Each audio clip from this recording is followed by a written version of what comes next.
Hey everyone, I have gotten a lot of questions and requests about the data that I collected that Saty called out for me. So I'm going to real quick explain what it is and how I got it, and then I'll see if I can make it publicly available somehow. So here it is. Well, first, what was the question I'm trying to answer? The first question was how many times, how often do each of these levels actually get interacted with? So, how often do we hit the call trigger here? 23.6 level, as I call it in my spreadsheet. You'll see how often do we hit the mid-range and 1 ATR. So I checked all the levels up and down up to 1 ATR. So everything I did, all the data I have, publicly available. This is SPX all the way back to 2013. NASDAQ.com has this information available for download if you want to get all the candles. So that's what I did. So this is the data, open, high, low, close. It's all you need. I use that to calculate the true range, average true range, EMA true range, and then the Wilders. The Wilders is the one you actually Saty ATR levels use. But you do need to calculate all this to get this range. So I took that and I stuck it into this here, which was calculating each level. The first one's, there's not enough data, so it starts down here. But anyway, the true range, take the previous close and then add or subtract 23.6% of this.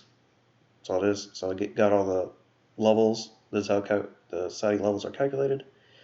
And then I went to here, ran it through, and I looked at, this is the first one that has data on the other page. How many times did the high of the day find itself above the 23.6 level from the other chart? So in this case, you see it was 1,533 times out of the total 2,512 times.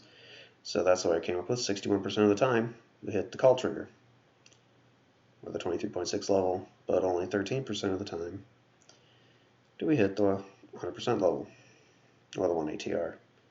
And then if you were to combine the -1, we're looking at about 30% of the time you hit either plus or minus 1 ATR.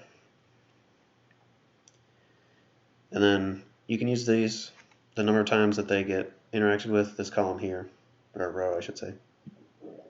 You can use these numbers, any of them you want, this number to figure out the percent time. So if I wanted to know, for example, if we get over the 38.2 level, how often do we reach the 61.8 level? Well, 742 times out of the 1174 times that we got over this level, we got to this level. So that's where that 60-ish%, it's 61-ish in this case,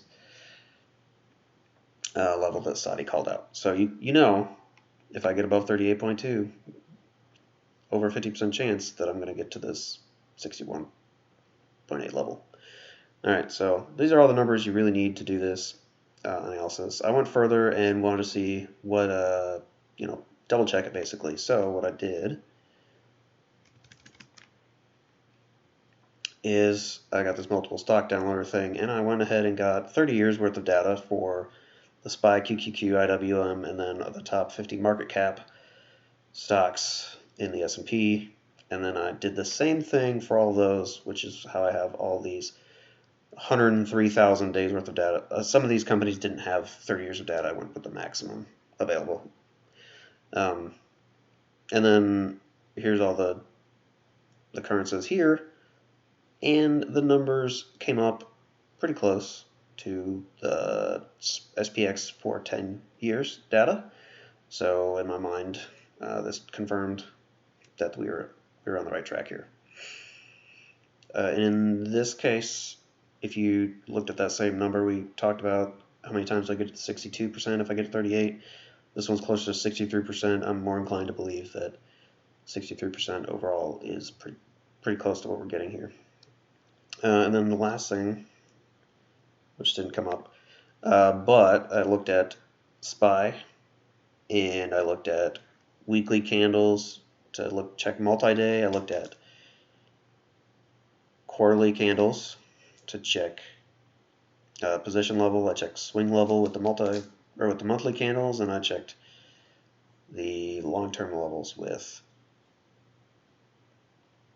yearly candles. Obviously, the larger time frame candles, there's less data available. So take that for what you will, statistically speaking. But the numbers are all consistent within a couple of percentages. So if you look at the data that's available here, this is pretty close to what you get. If I figure out where I'm going to post all these, I will also post that data. But here it is, so you can, oh gosh. Sorry about that. Yeah, you can see these numbers a little better here. Anyway, this is all the data you would need to do any of this analysis yourself. So anyway, I use Microsoft Excel. I use data available for free on the internet to calculate this, so nothing special. NASDAQ.com, Yahoo Finance, the multiple stock downloader macro, I just Googled that. And then to do the yearly candles, I did use a free trial of barchart.com, but I believe that's available elsewhere. If you have any questions, you can contact me. And I will, again, try to make all these sheets available